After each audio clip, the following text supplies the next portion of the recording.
Mesdames, Messieurs, bonsoir et merci de préférer la télévision nationale. Au sommaire de cette édition, un centre technologique d'inspection et de quarantaine des marchandises en Guinée. Il a été lancé par le Premier ministre chef du gouvernement. Ce centre va renforcer la sécurité, la transparence et la fluidité des échanges commerciaux. Santé animale, une vaste opération de vaccination contre la rage est actuellement en cours dans le pays. Plus de 300 000 doses de vaccins sont mises à disposition pour la réussite de la campagne. Les temps forts dans ce journal. À Sigiri, le chômage des jeunes est au centre des préoccupations. Plus de 200 jeunes échangent avec le département de la jeunesse autour de l'insertion socio-professionnelle. C'est tout pour les titres. Une fois encore, bonsoir et bienvenue dans ce journal. Une mission mixte d'observateurs électoraux a été reçue en audience par le président du CNT. La mission conduite par l'ancien président burundais est venue échanger sur le processus et s'enquérir aussi des perspectives. Le point avec Robert Siditolno. C'est une mission mixte d'observateurs dépêchés par l'Union africaine, la CEDEAO, l'Organisation internationale de la francophonie, l'OIF, et la Mano-Riva Union dans le cadre de la supervision du scrutin présidentiel du dimanche 28 décembre en Guinée. La visite de courtoisie au CNT a permis de présenter l'équipe de missionnaires et d'échanger sur la tenue de l'élection présidentielle. Le Conseil national de la transition a joué un grand rôle pour se remettre sous la bannière de l'ordre démocratique. Et nous voulions en comprendre la substance de sa part. Il nous a rassurés quant aux consultations qui ont eu lieu dans le passé. Il nous a rassurés quant à la justesse et l'accueil dont ces lois ont bénéficié, en quoi ils ont amélioré l'organisation des élections dans ce pays. Les différents contacts que nous avons pu avoir jusqu'à présent nous indiquent que le calme règne. Donc, nous avons pris notre petit bâton de pèlerin à contacter les autres organisations, mais aussi à contacter les candidats. Et surtout, nous attendons le 28 pour savoir ce qui en sort, dans quelle mesure sera accepté par la population. Respectivement, l'Union africaine a dépêché plus de 60 observateurs, 6 pour l'Organisation internationale de la francophonie, 20 pour la Mano-Riva Union et la CEDEAO 133. Parmi les missionnaires, de nombreux parlementaires dont la présence a été saluée par le président du CNT. Il a par ailleurs appelé à une sérénité dans leur mission d'observation dans l'intérêt supérieur de la nation guinéenne. Et puis la haute autorité de la communication HAC rappelle aux médias et aux candidats en lice pour l'élection du président de la République que conformément au code électoral et aux décisions de la HAC, la campagne électorale a pris fin jeudi.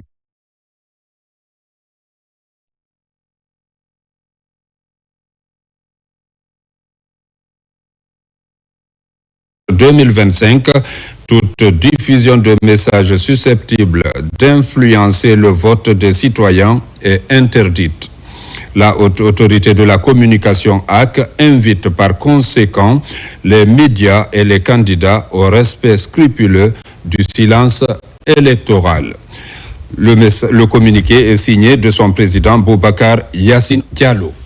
Conakry a accueilli ce jour une cérémonie majeure pour la gouvernance économique du pays.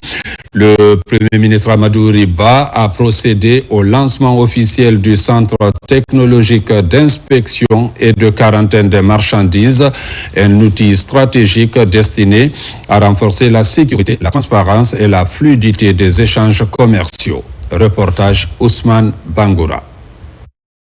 Un pas décisif vers la modernisation de l'administration économique guinéenne. Sous la présidence du Premier ministre Amadou Riba, la Guinée se dote d'un centre technologique d'inspection et de quarantaine des marchandises, conçu pour répondre aux exigences de sécurité sanitaire, de facilitation du commerce et de mobilisation des recettes publiques. La cérémonie a réuni membres du gouvernement, représentants du corps diplomatique, partenaires techniques et financiers, ainsi que des acteurs du secteur privé, témoignant de l'importance stratégique de ce projet pour l'État guinéen. Ce programme vise à doter notre pays d'un cadre organique plus performant, d'un dispositif réglementaire actualisé, d'outils de pilotage modernes et d'instruments opérationnels capables d'accompagner la montée en puissance du commerce intérieur et extérieur. SCAL est l'un de ces instruments.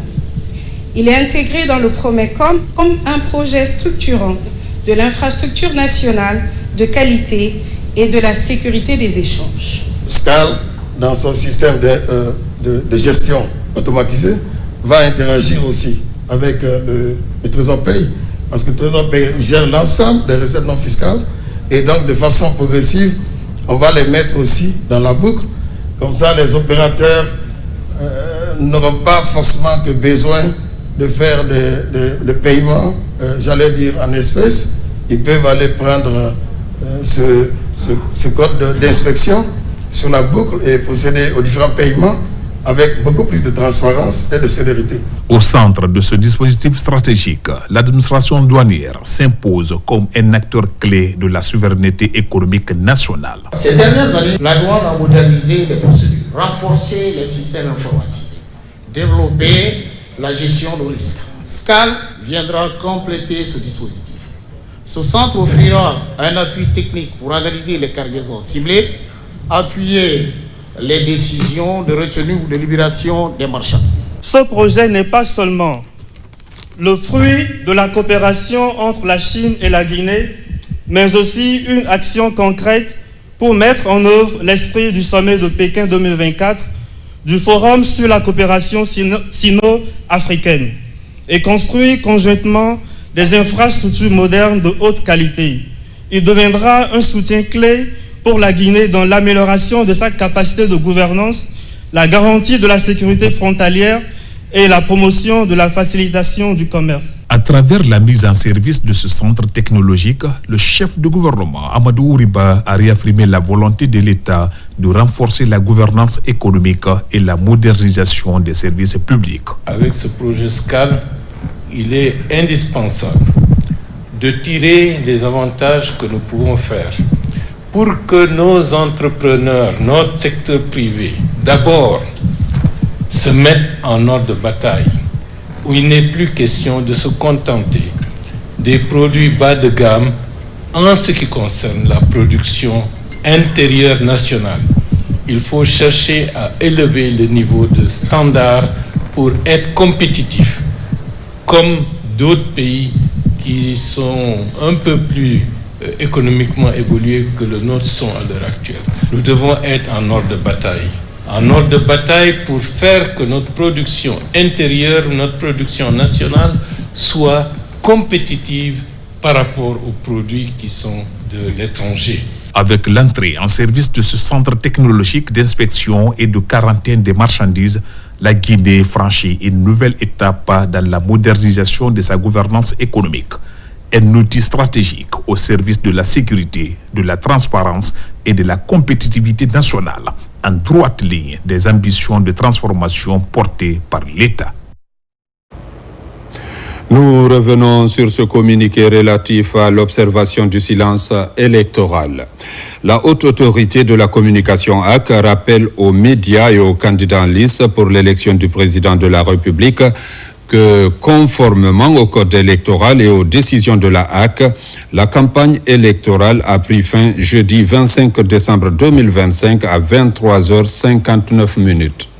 Pour les vendredis 26 et samedi 27 décembre 2025, toute diffusion de messages susceptibles d'influencer le vote des citoyens est interdite. La haute autorité de la communication HAC invite par conséquent les médias et les candidats au respect scrupuleux du silence électoral. Conakry, le 26 décembre 2025, signé le président Boubacar Yassine Diallo. Autonomisation des femmes et filles du pays dans les 35 centres apprenantes affûtent leurs armes pour être autonomes dans la vie.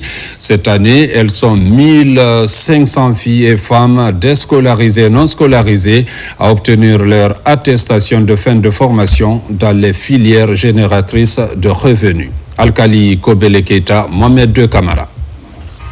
Pour cette session 2025, elles sont plus de 1000 apprenantes à boucler leur formation dans les différentes filières au niveau des KF. Elles visent à rendre autonomes les filles et les femmes, surtout issues des milieux défavorisés du pays. Depuis l'avènement du CNRD, nous avons pu former dans les KEF plus de 8500 filles dans des formations qualifiantes sur toute l'étendue du territoire national où se trouvent les KEF. Ce sont des cérémonies synchronisées où à peu près 1500 filles recevront des attestations à l'issue de leur formation dans différents métiers qui sont fournis dans les KEF. Aujourd'hui est un jour important pour nous. Ce que nous recevons ici n'est pas seulement du matériel ou des attestations. C'est une chance de changer nos vies et de croire davantage en nous-mêmes. Cette remise des attestations aux apprenantes sortantes des KF session 2025 a été une occasion pour le président de la République, Mamadi Doumbouya, d'encourager les 10 championnes des KF pour leur engagement dans la voie qui mène vers l'autonomisation de la gente féminine guinéenne. Je remercie le président de la République. J'ai eu la chance de gagner les 20 millions de francs guinéens, puisque j'ai bien travaillé. Je vais continuer à travailler pour contribuer au développement de mon pays. Ce résultat est dû principalement à l'environnement politique favorable sous la conduite de son Excellence, Monsieur le Président de la République, Mamadi Doumbouya, qui a décidé de rompre avec l'indifférence et l'exclusion en plaçant l'humain, et en particulier la femme, au cœur de son projet de société. Les attestations et les financements remis aujourd'hui sont la traduction concrète de cette volonté. À la fin de la cérémonie, un montant de 200 millions a été donné à 20 groupements composés des sortants des KF par l'OFAEF. Le but de cet appui, booster les activités génératrices de ces groupements féminins. À présent, parlons de la lutte contre les effets des changements climatiques. En région forestière, un programme est en cours pour aider les populations à renforcer leur résilience et à améliorer l'adaptation des communautés. À son actif, de nombreuses actions. La 4e session de son comité de pilotage a permis de faire le bilan et planifier l'avenir. Compte rendu, Mamadou Alpha Baldé. Le combat quotidien pour une meilleure adaptation des communautés vulnérables au changement climatique reste une des principales priorités du gouvernement guinéen et de ses partenaires. En région forestière, les prévisions climatiques prévoient plus de crues soudaines, des orages plus fréquents et imprévisibles, dévastateurs pour des secteurs comme l'agriculture.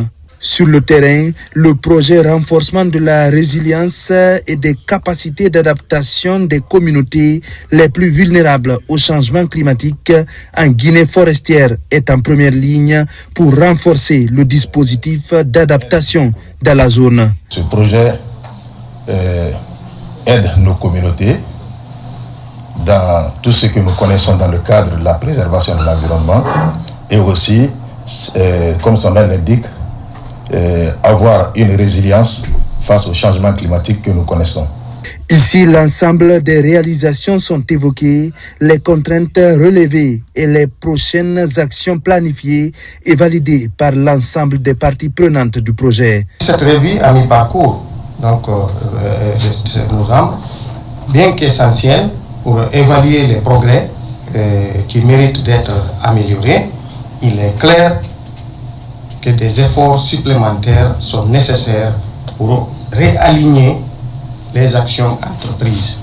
La communauté internationale est confrontée de plus en plus à une recrudescence des phénomènes météorologiques extrêmes et la Guinée n'en est pas épargnée par ce fléau. Si rien n'est entrepris, les impacts du changement climatique en Guinée de façon générale et en Guinée forestière de façon particulière, ces impacts risquent certainement de perturber le régime des pluies par une augmentation des pluies orageuses et un accroissement de la recrudescence de l'intensité des crues soudaines et des sécheresses. À travers cette session du comité de pilotage, une nouvelle stratégie est adoptée pour la suite des activités sur le terrain dans le but de renforcer encore plus la résilience des communautés face aux effets des changements climatiques. La structure citoyenne La Voix des paysans a aussi organisé un débat citoyen sur le premier pilier du programme Simandou 2040, axé sur l'agriculture, l'industrie alimentaire, le commerce. L'événement, animé par le président du conseil d'administration du Transguinéen, a connu la participation des agriculteurs venus de tout le pays. Reportage Seko Souma. L'agriculture, un secteur clé de l'économie guinéenne, est au cœur du premier pilier du programme Simandou 2040 pour éclairer les acteurs du monde agricole sur le mécanisme de financement de leurs produits et les défis liés à la mise en œuvre du projet. La structure citoyenne La Voix des paysans VDP organise un débat citoyen. En plaçant le secteur agricole comme premier pilier du secteur du programme Simandou, c'est reconnaître vraiment notre développement passe par l'agriculture. Donc les acteurs agricoles se réjouissent depuis l'avènement du CRND pour tous les accompagnements des investissements massifs qui ont été faits dans le cadre du domaine agricole, dans le domaine de l'élevage. Cet espace qui permettra à tout le monde de mieux comprendre les différents composantes du projet Simandou, de comprendre le pilier 1, la relation entre le projet Simandou et les questions agricoles, les dynamiques de développement agricole. Donc c'est un moyen d'éclairage de l'opinion sur ces différentes problématiques. Les échanges animés par le président du conseil d'administration du Transguinéen ont permis au cadre du projet Simandou 2040 d'expliquer aux acteurs du monde rural la place importante qu'occupe l'agriculture dans ce projet. Les préoccupations des agriculteurs sont prises en compte au niveau du programme Simandou, au niveau de la CTG et au niveau du projet Simandou. C'est ce qu'on va faire. Et en plus de l'accès aux infrastructures pour l'évacuation des produits agricoles, plusieurs accompagnements sont prévus dans le programme Simandou, des aménagements des plaines agricoles sont prévus.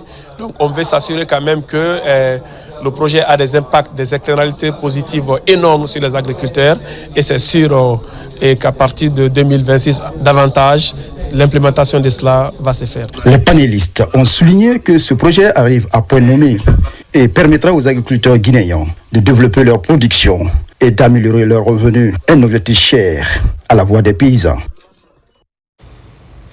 Promotion du secteur avicole, la fédération professionnelle a tenu son assemblée générale.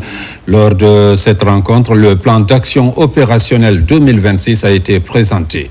Compte rendu Ibrahima Woulem Fofana. La préfecture de Farana, une des zones les plus propices à l'aviculture.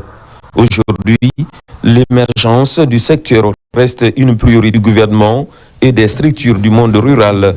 Ici, au siège régional de la Chambre d'agriculture de Farana, cette assemblée de la filière avicole porte sur la présentation du plan d'action opérationnel 2026. Cette rencontre se veut avant tout un cadre d'échange, de dialogue et de partage d'expériences, permettant à chaque acteur, autorité, services techniques, exploitants avicoles, communautés locales et partenaires de mieux comprendre son rôle et ses responsabilités dans la production et la valorisation durable des ressources avicoles de notre pays. À l'endroit du bureau national de la FIRA, à l'endroit du bureau régional de la FIRA, je vous encourage à renforcer la cohésion entre les structures préfectorales, à promouvoir la professionnalisation des acteurs et à veiller à ce que les intérêts de tous les membres soient représentés et défendus. Autre facette de la rencontre, c'est la recomposition du bureau régional, y compris les postes vacants. Avec l'élection de ce nouveau bureau préfectoral de la Fédération interprofessionnelle avicole de Farana, plusieurs défis sont à relever. Nous savons combien de fois nos autorités nous accompagnent. Je demande à tous de redoubler d'efforts pour que nos rendements s'augmentent. Cette rencontre a aussi été un cadre d'échange entre participants et autorités locales, mais aussi la délégation de la Fédération interprofessionnelle nationale avicole, régionale et préfectorale de Farana. Plusieurs recommandations sont faites pour une meilleure implication de la FINA dans la recherche de solutions au niveau national. Une vaste opération de vaccination contre la rage animale est actuellement en cours dans le pays. Le ministère de l'Élevage a mis à disposition 300 000 doses de vaccins pour lutter contre la rage, une maladie mortelle qui cause plus de 60 000 décès humains par an à travers le monde. Reportage Noumousso Diakité. La campagne nationale de vaccination contre la rage des animaux se poursuit dans la capitale avec des vaccinations effectuées dans des endroits où il y a une forte concentration de chiens abandonnés. L'objectif de cette opération est de protéger à la fois les animaux et les humains contre cette maladie virale et mortelle. Des propriétaires d'animaux de compagnie sont invités à collaborer avec les services vétérinaires pour une vaccination plus étendue. La rage est une maladie zoonotique qui est endémique dans notre pays et qui cause beaucoup de dégâts, surtout au niveau des jeunes de moins de 15 ans, principalement localisés dans les pays moins développés. C'est vu cette réalité et du fait qu'elle fait partie des zoonoses négligées en Afrique que le pays a élaboré un plan d'action intégré d'élimination de la rage humaine à l'horizon 2030. Et parmi les activités que nous mettons en œuvre pour lutter contre cette zoonose, la campagne de vaccination à l'échelle nationale. Des vétérinaires se mobilisent sur le terrain pour vacciner le maximum de chiens abandonnés contre la rage et prodiguer des conseils pour protéger la santé publique en cas de morsure. La première conduite à tenir, c'est de laver proprement la plaie à l'eau savonneuse et rincer très bien, désinfecter par un antiseptique, par un alcool à 70 degrés. Après, se diriger vers un centre spécialisé de la lutte contre la rage pour la prise en charge. Mais on ne peut combattre la rage que par la vaccination. Au ministère de l'Élevage, la préservation de la santé des animaux et des humains demeure une préoccupation majeure et est au cœur de sa mission de transformation. Et comme on parle de santé, le réseau guinéen des personnes vivant avec le VIH-Sida a organisé une conférence pour réfléchir aux stratégies de résilience à adopter face au manque de financement. L'initiative est soutenue par Médecins sans frontières et s'inscrit dans le cadre de la célébration du mois dédié à la lutte contre le VIH-Sida. Reportage Adiatou Bari. Crise financière, baisse des appuis extérieurs, risque de rupture des services. Le constat est partagé. Mais pour ces acteurs réunis, la riposte doit désormais s'appuyer davantage sur les capacités internes des pays africains. Il y a des crises financières au niveau international. Donc il va falloir que tout le monde se retrouve, qu'on trouve des pistes de solutions pour trouver des fonds domestiques ou bien d'autres financements qui peuvent nous permettre de pérenniser cette action qui a été longtemps menée et pour continuer à sauver des vies des Guinéens.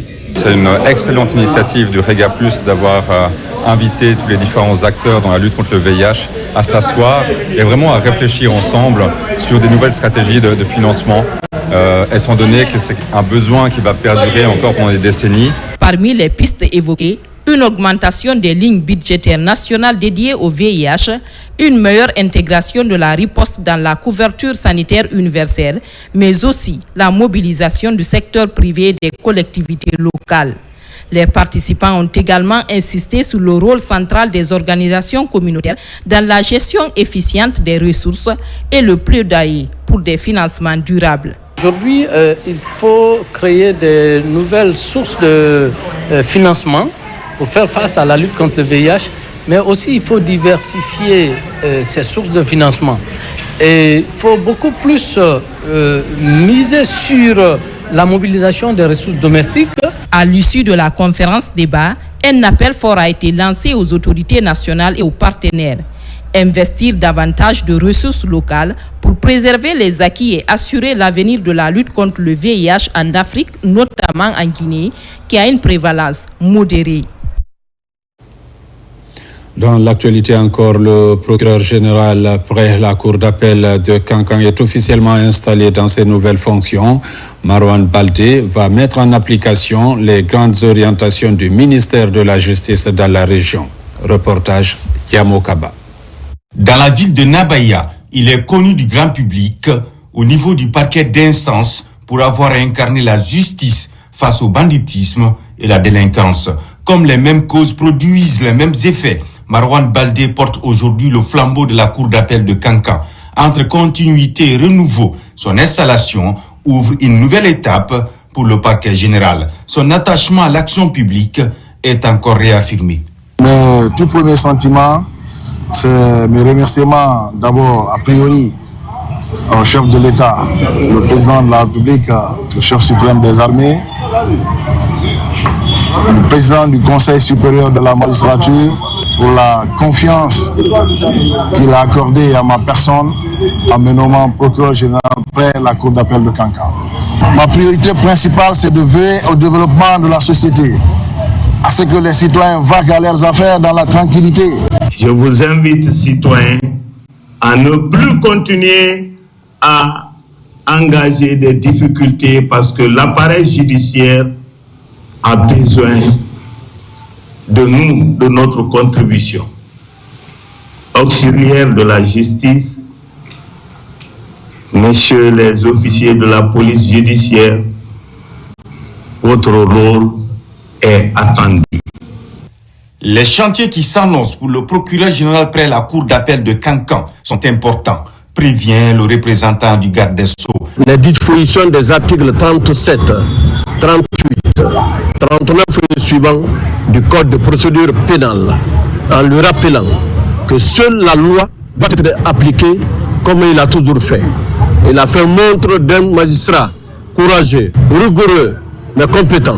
Dans son champ de compétences qui touche les régions de Farana, Zérekore et Kankan, le procureur général Marwan Baldé est celui qui décide des poursuites et veille à l'application de la loi. Le dialogue et la qualité des relations humaines devront soutenir ces nouvelles fonctions pour mener à bien les grandes réformes de la Cour d'appel afin de répondre aux attentes des citoyens. Électricité face aux pertes importantes liées à la fraude de l'électricité en Guinée. EDG, le centre de formation du ministère de l'Information et de la Communication, unissent les efforts à travers une session de formation destinée à renforcer les capacités des journalistes des médias publics et privés sur les enjeux et mécanismes de lutte contre la fraude dans le domaine. Reportage Aboubakar Ami Kamara, Tierno Younoussaba. Cette étape est l'aboutissement de 3 jours d'intenses travaux. Des journalistes des médias publics et privés sont outillés sur des thématiques liées à la lutte contre la fraude et la corruption dans le secteur de l'électricité. Nous avons compris que le secteur de l'électricité est vital et que la Guinée perd chaque année de par la corruption, mais aussi par la fraude. Et nous avons également compris que l'État met beaucoup d'argent en termes de subventions pour que le courant arrive dans les ménages. Et nous avons compris également que pour lutter, n'est-ce pas, inverser la tendance, les journalistes ont un rôle important et déterminant à jouer. Cette formation est le fruit d'une franche collaboration entre les DG et le centre de formation du MIC. À l'issue de la rencontre, les participants se sont dit satisfaits des thématiques proposées. En nous outillant sur ces enjeux, vous avez contribué à renforcer notre responsabilité professionnelle, notre capacité d'analyse et notre rôle dans la promotion de la bonne gouvernance. Durant ces 3 journées de travaux, nous avons acquis des outils concrets, tant sur la compréhension des mécanismes de fraude que sur les bonnes pratiques journalistiques, notamment à travers l'approche du journalisme de solution. Je pense que c'est une chance et une opportunité, en tout cas pour nous, d'être venus côtoyer le centre. Les retours en termes de qualité sont très satisfaisants. Donc ça conforte un peu l'idée qu'on a partagée ensemble de renforcer la passerelle avec le centre de formation. Au regard des pertes immenses enregistrées dans le secteur de l'électricité en Guinée, estimées à plus de 1000 milliards de francs guinéens par an dans la fraude, l'implication des hommes des médias est plus que nécessaire au visa de leur rôle dans la sensibilisation en faveur de la lutte contre la fraude et la corruption dans ce secteur stratégique de développement. L'ANAFIC aussi signe une convention avec les médias publics. C'est pour la viabilisation de son programme en faveur des couches défavorisées. Suivez le compte-rendu de Moussa Bangoura. Au compte de la décentralisation et du développement local, ANAFIC, Agence nationale de financement des collectivités locales, couvre tout le pays. Pour mieux viabiliser ses actions sur le terrain, la direction de cette institution s'engage à collaborer avec les médias de service public. Il s'agit du quotidien national Orea et la radio rurale de Guinée. Cette signature de convention intervient dans le cadre du projet d'appui à la gouvernance locale dans sa phase 2, financée par la Banque mondiale. La signature pour nous marque un début d'aller vers les institutions étatiques pour que entre nous, institutions de l'État, que nous puissions harmoniser nos interventions et surtout mutualiser nos efforts. Et je pense que c'est de cette force que nous allons créer en nous mettant ensemble que nous pourrons valoriser le développement local et la décentralisation telle que prônée par la plus haute autorité avec à sa tête M. le Président de la République. C'est parti donc pour 12 mois de couverture médiatique. Désormais, ces médiums de proximité vont produire et diffuser des articles sur toutes les interventions de l'ANAFIC dans les collectivités du pays.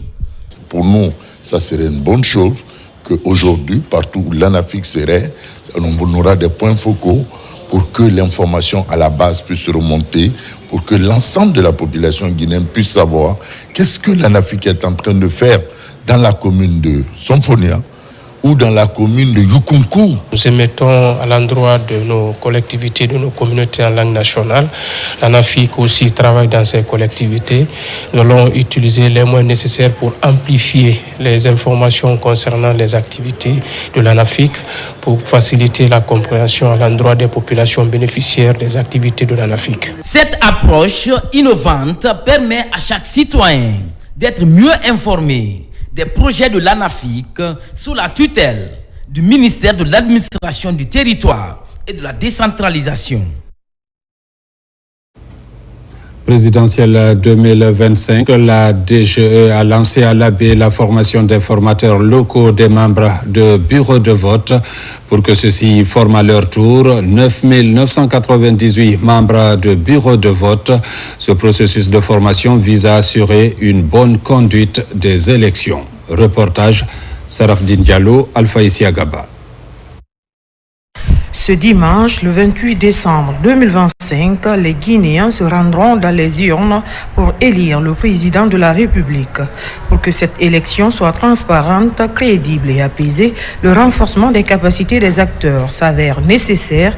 Ici, à l'AB, c'est au tour des commissions administratives de centralisation des votes CACV et des commissions de réception et de transmission des procès-verbaux CRPTV de la Moyenne Guinée de bénéficier du même avantage. C'est de les outiller, faire en sorte qu'ils soient prêts après le vote, de faire l'analyse, le comptage des voix afin que ces voix remontent électroniquement à la direction générale. Leurs actions engagent directement la sincérité du vote, la fiabilité des résultats et au-delà la paix sociale et la stabilité institutionnelle. Durant 2 jours de formation et de sciences pratiques, ces acteurs du processus électoral sont désormais outillés en technique de collecte, de comptage des voix et du remplissage des procès-verbaux pour une remontée rapide des résultats issus des urnes. La formation là occupe une place prépondérante parce que ça permet de renforcer la capacité de tous les membres qui composent les différentes CACVI. Donc ça dénote d'ailleurs la crédibilité du processus électoral. Et j'ai dit aux apprenants que d'abord, au-delà de tout, la formation est une action essentielle dans la constitution de la capacité opérationnelle. Ils sont là pour apprendre un de plus afin d'être utiles dans ce cadre ou dans ce processus des élections. Ce processus de renforcement des capacités des membres du CACV et CRPTV se déroule sur toute l'étendue du territoire national. La démarche vise à concourir à un scrutin présidentiel fiable, sécurisé et accepté de tous. Reportage rendu en studio par Sona Sagnou. Les formations se multiplient en faveur des membres des bureaux de vote. À Boké, la DGE a organisé une formation à l'intention des membres des commissions administratives de vote et des membres des bureaux de vote. Objectif, renforcer les capacités des uns sur le processus des votes et des autres sur la réception des procès-verbaux. Reportage Younoussa Tawel Kamara. C'est une formation simultanée qui regroupe les membres des commissions administratives de centralisation des votes et les membres des commissions de réception des procès-verbaux. Une initiative de la direction régionale des élections de Boké en vue de renforcer leur capacité sur le rôle et responsabilité de chacun dans ce processus électoral. Donc vous avez une lourde responsabilité. Il n'y aura plus de perte de procès-verbal. En tout cas, monsieur le procureur, je vous rassure à ce niveau, les procès-verbaux que vous recevrez seront des procès-verbaux vérifiés et des procès-verbaux qui sont émargés par le président du bureau de vote. Dans leur discours de circonstances, le représentant du ministère de l'administration du territoire et de la décentralisation et la directrice de cabinet du gouvernorat de Boké ont exhorté les participants à la rigueur et à l'impartialité dans le travail. Cette formation est d'une importance capitale. Elle permettra d'harmoniser les pratiques, de clarifier les rôles et responsabilités de chacun et de prévenir les erreurs susceptibles de fragiliser la transparence des résultats. Je demanderai à tout un chacun de vous de travailler la formation que vous allez recevoir des grands formateurs aguerris. Je voudrais à ce que vous arriviez à faire une bonne restitution. Parce que c'est ce qui va donner un bon résultat à ce travail que nous allons vraiment faire. Au centre de formation professionnelle de Boké également, les membres des bureaux de vote bénéficient d'une formation et ils seront tous déployés dans les 38 circonscriptions électorales de la région administrative de Boké pour assurer le processus électoral du 28 décembre. La DGE garantit une élection inclusive. Toutes les dispositions sont prises pour faciliter le vote aux personnes handicapées. À travers le pays, une sensibilisation a été menée dans ce sens par la fédération qui regroupe les associations des personnes handicapées. Plus de détails avec Tierno Ousmane Diallo. Après Conakry, la Fédération nationale des personnes handicapées met le cap sur les villes de l'intérieur du pays pour encourager la participation de toutes les personnes vivant avec handicap à pleinement s'engager dans le processus électoral et à accomplir son devoir civique le jour du vote. De Kindia à Cancan, en passant par l'Abbé et d'Abola, le message est le même afin de favoriser une élection inclusive. Cette année, nous avons célébré le 3 décembre sous le signe de l'inclusion, la promotion des sociétés inclusives pour le progrès social. Et qui parle du progrès social, parle de l'inclusion. L'inclusion veut dire adapter la société à la condition des personnes en situation de handicap. Ça veut dire aussi qu'il faut adapter tout le programme en cours, dont le processus électoral. La Direction générale des élections appuie cette initiative pour informer et surtout rassurer les personnes porteuses de handicap quant aux dispositions prises pour leur accès dans les bureaux de vote. Une personne handicapée aussi qui est atteinte d'une déficience visuelle, ceux-là qu'on appelle généralement les aveugles ou les malvoyants, les personnes atteintes d'albinisme aussi font partie de cette catégorie. Donc quand ils viennent dans les bureaux de vote, ils peuvent se faire assister par les membres du bureau de vote pour voter pour le candidat de leur choix. Mais s'ils n'ont pas confiance aux membres du bureau de vote, ils peuvent se faire assister par une tierce personne qui les guide vers le candidat de leur choix. C'est très important qu'on mette ces informations à la disposition des populations en situation de handicap. Il en va de tous les types de handicaps. Les dispositions pratiques sont prises. Dans tous les bureaux de vote, ce 28 décembre, les personnes porteuses de handicap disposant de cartes d'électeurs pourront exercer librement leur devoir civique. Et puis cette directive numéro D 2025-009 MATD-DGE relative à la désignation des membres des bureaux de vote pour l'élection présidentielle du 28 décembre 2025 aux directeurs régionaux pour validation, aux directeurs préfectoraux et communaux et chefs services communaux de la DGE pour exécution.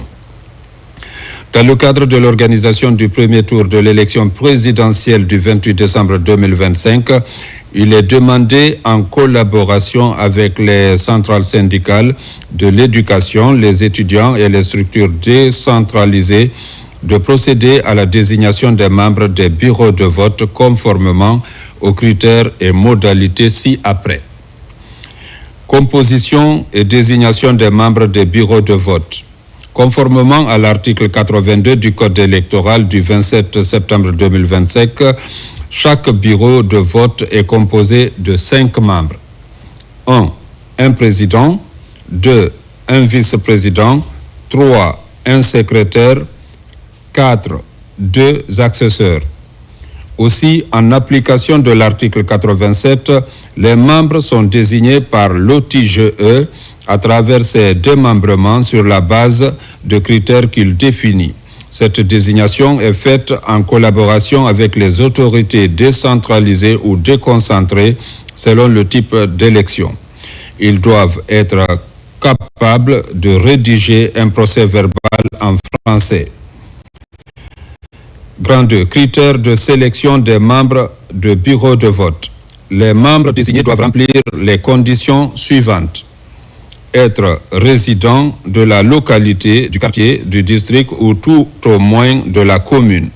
Avoir l'une des pièces d'identité suivantes en cours de validité. Carte d'identité, passeport, carte d'étudiant ou carte d'électeur.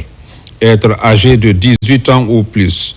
Disposer d'un numéro de téléphone afin de pouvoir être joignable.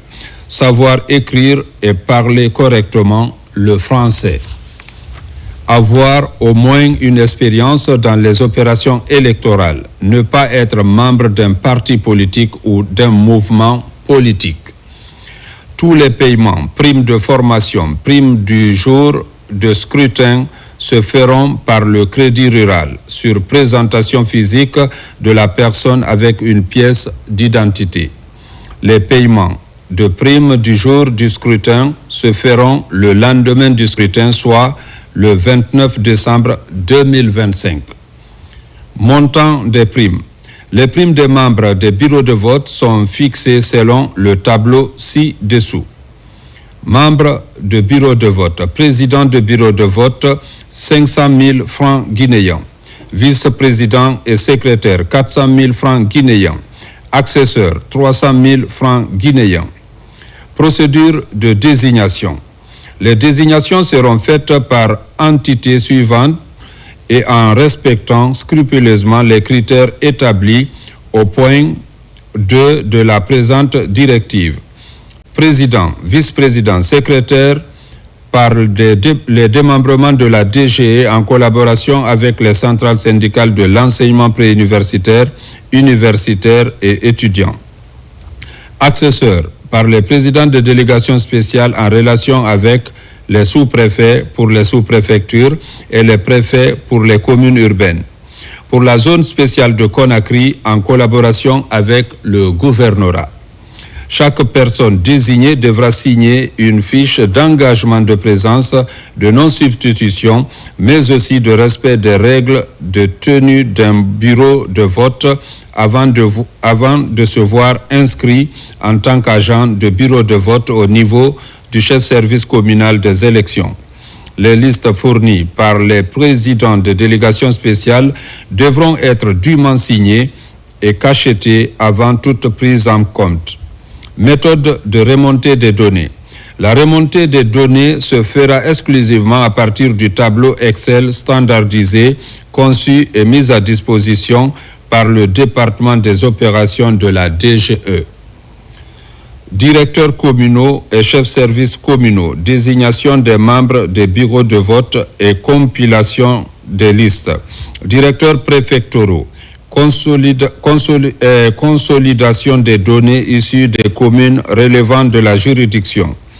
Directeurs régionaux, validation et transmission des données issues de la circonscription. Une fois les données consolidées des communes relevant des préfectures, les directeurs préfectoraux communaux transmettent aux directeurs régionaux pour validation et transmission finale du fichier au courriel suivant direction@dge.gov.gn. Pour tout remplacement après transmission, le directeur régional doit se rassurer de la raison et faire parvenir toute demande de remplacement par le courriel cité ci-dessus. Après désignation des membres du bureau de vote prise par la direction générale, aucune demande de remplacement ne sera prise en compte. Date butoir.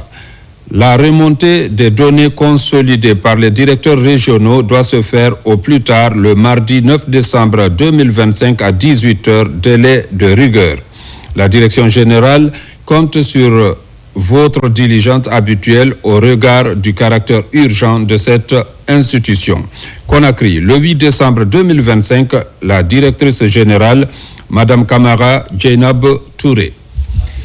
Direction Télémélé, le parrain de la préfecture, Dr Oumar Youeba, a initié une grande journée de prière dans les 15 sous-préfectures de la localité. L'idée, implorer la grâce divine pour la stabilité et pour le chef de l'État. Tcherno Maroufba, Mohamed Mpati Kamara. Au lendemain de la campagne électorale sans violence dans la préfecture de Télémélé, des prières et bénédictions ne cessent de s'intensifier. Dans la commune urbaine et les communes rurales, les fidèles se mobilisent autour du Saint-Coran. Le but recherché est d'implorer la grâce divine pour la stabilité et le vivre ensemble. Ici, dans toutes les mosquées, le livre saint est lu plusieurs fois. Et nous prions Dieu, qu'Allah exauce nos prières là. Nous prions Dieu que les élections se passent dans les meilleures conditions. Que Dieu guide le nouveau président qui sera élu. Télémélé est satisfait du déroulement de la campagne jusqu'à ce jour. C'est le ministre de la Santé, Dr Oumar Youeba, qui est à l'initiative de ces prières, et nous, les sages du tout Télémélé, on s'est fortement mobilisés pour implorer la grâce divine pour notre préfecture et pour toute la Guinée, et surtout le chef de l'État. Marqué par une forte mobilisation pour cette cause noble, les 15 sous-préfectures en ce vendredi saint ont prié pour la paix. Toute personne qui ne prie pas son président, il n'est pas un bon citoyen. Parce que le président suit le bon chemin, c'est pour l'intérêt supérieur de la nation. S'il suit le mauvais chemin, on ne le souhaite pas, c'est le détriment de la population. Sur ce, on est là aujourd'hui pour honorer cette lecture et nous prions Dieu qu'il donne la santé de faire à M. le président de la République. Ce moment de prière pour la stabilité dans la préfecture et partout en Guinée à Télémélé va se poursuivre afin que la paix et la concorde nationale règnent avant, pendant et après la présidentielle du 28 décembre 2025. Dans la cité de Manga Kindi Kamara, les habitants ont massivement répondu à l'appel de la fondation El Hadj Mamadou Saliou Kamara. Au buffet de la gare, le premier imam de la grande mosquée de Conakry a invité les citoyens à renforcer la cohésion sociale entre filles et fils de Guinée avant, pendant et après l'élection présidentielle. Fatoumata Batouli Diallo. À quelques jours du scrutin, la fondation El Hadj Mamadou Saliou Kamara intensifie sa mobilisation citoyenne. L'objectif du premier imam de la grande mosquée est clair, promouvoir le langage de l'unité nationale et rappeler à tous les Guinéens l'importance de la paix en cette période sensible. On est tout près de l'élection dans la semaine là. Kindia est connu de faire voter. Ce qu'il veut voter, il vote. S'il ne vote pas, il reste à la maison. Pas de violence. Il faut que tout le monde soit patriote, tout le monde soit un bon Guinéen pour sa grande famille, qui est la République de Guinée, pour que la paix règne, la paix reste dans nos rangs politiques administratifs. On sent en Guinée actuellement que la paix règne et on veut vraiment qu'on continue sur ce sens. Pour sauvegarder la paix, il faut vraiment donner la lumière à la jeunesse. Et comment passer cette lumière à la jeunesse? Il faut favoriser au fait l'éducation. Pour impliquer davantage les citoyens de Kindia dans le maintien de la stabilité, des messages de paix sont diffusés dans les langues nationales. Autorités et habitants s'engagent à promouvoir la cohésion sociale. Kindia est une ville de paix. Donc les citoyens de Kindia doivent continuer à être comme avant. Après son vote, il choisit celui qu'il veut. Après, il rentre à la maison sans problème. Je lance un appel à tout un Guinéen de consolider la cohésion sociale et de se donner la main pour que la Guinée soit plus émergente. Créée en 2024, la Fondation El Hadj Mamadou Saliou Camara intervient dans plusieurs domaines, notamment l'éducation et le maintien de la paix pour œuvrer à une Guinée sans violence. Le collectif des femmes leaders de Guinée a organisé une lecture du Saint-Coran ce vendredi 26 décembre à la Grande Mosquée de Kipé. L'objectif est de solliciter auprès du très miséricordieux Allah sa grâce afin qu'il accompagne les actions du gouvernement. Amadou Baïlobari. Initiée par le collectif des femmes leaders et engagées de la République de Guinée, Kofergui, cette lecture du Saint-Coran a réuni plusieurs fidèles croyants, parmi lesquels des hauts responsables de la République. La vision est de solliciter la grâce divine pour accompagner le gouvernement dans sa politique d'union nationale et du développement humain et durable sur un dénominateur commun qui est celui du maintien de la paix et de la quiétude sociale avant, pendant et après les élections. Nous avons voulu organiser cette lecture de Coran pour implorer le bon Dieu afin qu'il nous assiste dans cette tournant décisif de l'histoire de notre pays qui va se dérouler à travers les yeux. Je voudrais remercier cette structure qui a bien voulu réunir toutes les femmes de la contrée pour qu'ensemble on puisse faire des prières, des bénédictions pour qu'on ait des élections apaisées dans notre pays. Unir les Guinéens dans un esprit de fraternité et de solidarité est un devoir de tous. Je demande à tous les Guinéens que la prière que nous avons faite, de ne pas gâter ça. Aimons la Guinée. Dieu a fait son soir. Je dois remercier Dieu et continuer à faire la prière pour la Guinée et les Guinéens et ceux qui ont uni. Parce que Dieu aime l'union. Quand on parle de développement, il faut la paix. Quand on parle d'élections apaisées, il faut la paix. On doit aller aux élections avec à la clé l'apaisement. Et vous savez, c'est un scrutin présidentiel, ça se fait en 24 heures. Et le lendemain, on se retrouve, on conjugue les mêmes verbes. Et donc, au nom du ministre de l'Information et de la Communication, Fana Souma, je salue l'initiative de cette association. La Kofergui œuvre dans la promotion du développement socio-économique et l'émancipation des femmes. Cette lecture du Saint-Coran traduit sa volonté de préserver la paix, gage de toute émergence. Et puis ce communiqué conjoint Office national des loisirs et parquet spécial du tribunal pour enfants. Renforcement de la protection des mineurs dans les espaces de loisirs en Guinée. L'Office national des loisirs, ONL, en partenariat avec le parquet spécial du tribunal pour enfants de Conakry, informe l'ensemble des populations qu'un dispositif renforcé de protection des mineurs est désormais appliqué dans les espaces de loisirs conformément aux dispositions du Code de l'enfant. Il est strictement interdit aux personnes âgées de moins de 18 ans d'accéder ou de rester à partir de 22 heures dans les bars, boîtes de nuit, lounges, salles de spectacle, plages aménagées et tout autre lieu de loisirs non adapté à leur âge. Cette mesure vise à préserver les enfants contre les risques liés à la nuit, violence, consommation d'alcool, délinquance et toute forme d'exploitation. Les propriétaires et gérants d'établissements de loisirs sont tenus de vérifier systématiquement l'âge des clients à l'aide d'une pièce d'identité et de refuser l'accès aux mineurs après l'heure réglementaire. Des équipes mixtes de l'ONL et des forces de sécurité procéderont à des contrôles sur toute l'étendue du territoire national. Les parents et tuteurs sont également appelés à exercer une vigilance renforcée. Tout enfant présent dans un espace de loisirs doit être accompagné d'un adulte, y compris en journée. Tout manquement à ces dispositions entraînera des poursuites judiciaires et des sanctions prévues par la loi. Protéger les enfants, c'est protéger l'avenir de la Guinée. Ensemble, œuvrons pour des loisirs sains, responsables et sécurisés. Conakry, le 23 décembre 2025, pour l'Office national des loisirs, Mamadou Baïlobari, pour le parquet spécial du tribunal pour enfants, Dr C. Avis Gami. Communiqué officiel, suspension exceptionnelle des Jeux physiques le dimanche 28 décembre 2025. Dans le cadre de l'application du décret numéro D 2025-0217 PRG-CNRD-SGG du 13 novembre 2025 portant convocation du corps électoral pour l'élection présidentielle du 28 décembre 2025, la Direction générale de l'autorité de régulation du secteur des jeux et pratiques assimilées annonce la suspension de toutes les activités de jeux et de paris sur les réseaux physiques ainsi que toute autre forme de pratique assimilée le dimanche 28 décembre 2025, jour du vote. Par ailleurs, la RSJPA rappelle l'importance d'un jeu responsable et citoyen.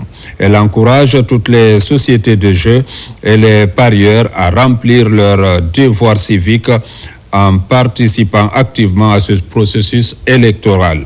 La Direction générale de la RSJPA compte sur la coopération de toutes les sociétés de jeux et paris pour le respect strict de ce communiqué. Fait à Conakry le 26 décembre 2025, le directeur général de l'autorité de régulation du secteur des jeux et pratiques assimilées, Mamoudou Sissé. À Sigiri, dans le Bouré, le chômage des jeunes est au centre des préoccupations. Pendant 2 jours, cadre du ministère de la Jeunesse, chef d'entreprise et plus de 2000 jeunes échangent autour d'un même objectif, accélérer l'insertion socio-professionnelle. Reportage Diara Diallo.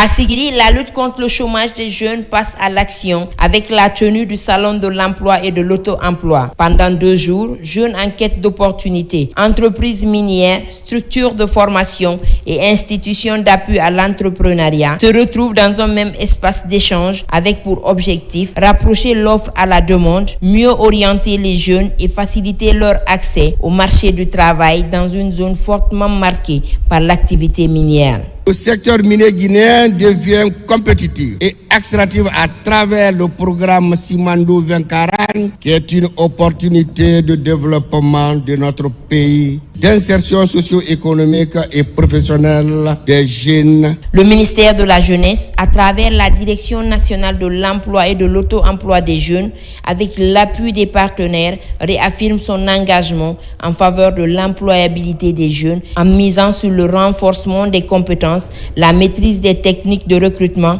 et l'adaptation aux besoins réels des employeurs. Nous sommes à Sigirin aujourd'hui pour l'organisation de la 2e édition du Salon de l'emploi et de l'auto-emploi des jeunes, qui a pour objectif de promouvoir l'emploi et l'employabilité des jeunes, mais aussi la stabilité socio-économique dans les zones minières. Le projet de Sigirin s'inscrit dans le cadre de venir à bout, afin de proposer des solutions dans le cadre de l'instauration de la paix, de la bonne cohabitation entre les jeunes et les sociétés, entre les populations et les jeunes. Des panels thématiques viennent enrichir les échanges autour de Simandou 2040, des stratégies de recrutement des sociétés minières à Sigiri, des mécanismes d'insertion professionnelle ainsi